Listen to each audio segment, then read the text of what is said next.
আসসালামু আলাইকুম। কাঙ্ক্ষিত 2 দিন বৃষ্টি হলো, তারপর একটু জমির কাছে আসলাম। তো মনে হচ্ছে যেন ঠিক রোজা খুলে ইফতার খোলার মতো অবস্থা আছে। গরমের সময় রোজা রাখলে যে কষ্টটা হয়, তারপর ইফতার খোলার পরে যে পানিটা খাওয়ার পরে যে একটা তৃপ্তি, সেরকম নয়। গাছে সব গাছগুলো ইনশাল্লাহ প্রাণ পাইছে। এখান থেকে তো আজকে আমি ওখানে নেটটা দিয়ে দিলাম। আজকে যেহেতু গাছ বড় হয়ে গেছে, নেট দিয়ে দিতে হবে। বাস উপরে উঠে গেছে ইনশাল্লাহ। আজকে সব গাছে সবুজ হয়ে গেছে।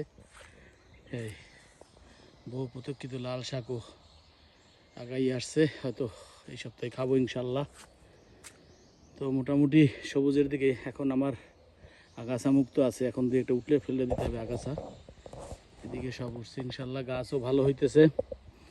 এখন লাউও ধরছে, লাউ খাওয়ার পালা। আল্লাহ যদি বাঁচায়, ইনশাল্লাহ রহমত করে আর কয়েকদিন পরে। তো যাই হোক,